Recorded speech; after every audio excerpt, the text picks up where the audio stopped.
আসসালামু আলাইকুম সবাইকে। আশা করছি সবাই ভালো আছেন।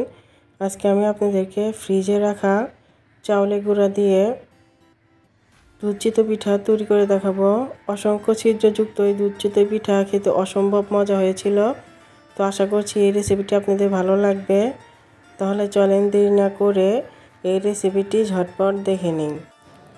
আমি এখানে নিয়েছি 3 কাপ চাউলের গুঁড়া। এটা ভেজা চাউলের গুঁড়া, আর যেহেতু ফ্রিজে ছিল এজন্য অবশ্যই 2 ঘন্টা আগে বের করে রাখবেন। আর এখানে দিয়ে দিচ্ছি হাফ চা চামচ লবণ, আর দিচ্ছি 1 কাপ হালকা কুসুম গরম পানি। ভালো করে পানির সাথে মিশিয়ে নেব। তো আমার এখানে আরও একটু পানি লাগবে, এখানে আমি আরও 1/4 কাপ পানি দিয়েছি।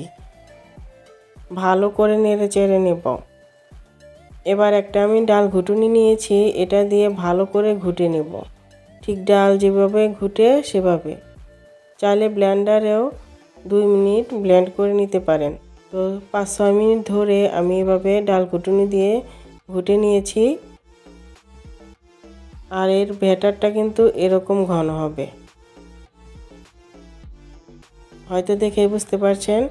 এবার এটা আমি 1 ঘন্টার জন্য রেস্টে রেখে দেব।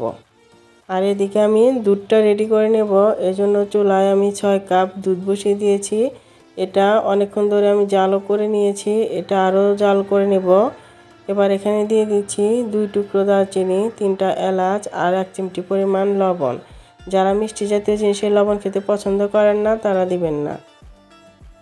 দুধটা আর একটু ভালো করে জাল করে নেব।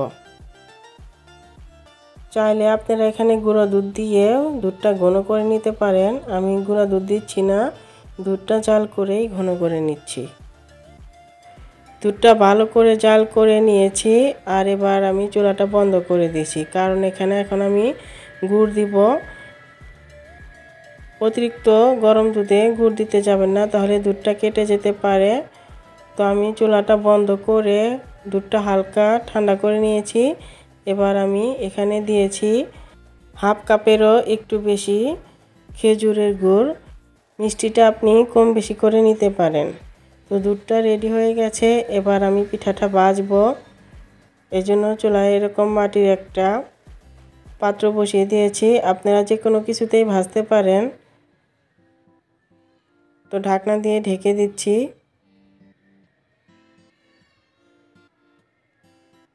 এই দেখেন অসংখ্য ছিদ্রযুক্ত পিঠা তৈরি হয়েছে, আর তলাটা কিন্তু একটু পুড়ে যায়নি।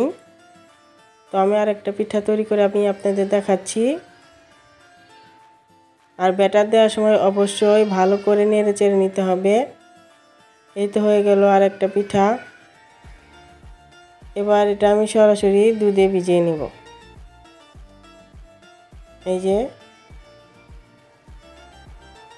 তো দুধের মধ্যে দিয়ে দিলাম।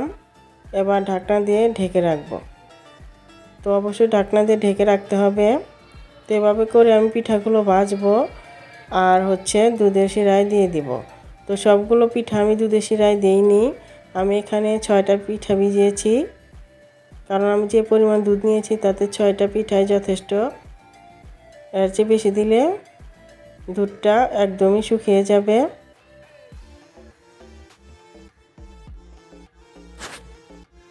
এই তো এই পিঠাটা রাত্রে তৈরি করে সারা রাত ভিজে রাখলে সবচেয়ে বেশি ভালো হয়। 7-8 ঘন্টা যদি দুধের শিরায় ভেজে থাকে তাহলে বেশি ভালো হয়। তো আমার কাছে অত সময় ছিল না, আমি 4 ঘন্টা পর আমি আপনাদের দেখাচ্ছি। 4 ঘন্টার মধ্যেই কিন্তু পিঠাটা অনেক ভিজে গেছে। আমি আপনাদের উঠিয়ে দেখাচ্ছি এটা কতটা নরম হয়ে গেছে দুধের শিরায় ভিজে। এই যে দেখেন পিঠাগুলো কিন্তু একদম ভিজে ফুলে গেছে। আর দেখেন এটা এতটাই ভিজেছে যে আমি পিঠা উঠানোর সাথে সাথে এটা আপনা আপনি খুলে যাচ্ছে। এই যে দেখেন কত সুন্দরভাবে হয়ে গেল দুধ চিতই পিঠা। তো আশা করছি রেসিপিটি ভালো লেগেছে। ভালো লাগলে লাইক, কমেন্ট, শেয়ার এবং সাবস্ক্রাইব করে বেল বাটনে ক্লিক করে রাখবেন, যাতে করে এরকম সহজ রেসিপি আপনারা সবার আগে পেয়ে যান। আজকের ভিডিও পর্যন্তই। আল্লাহ হাফেজ।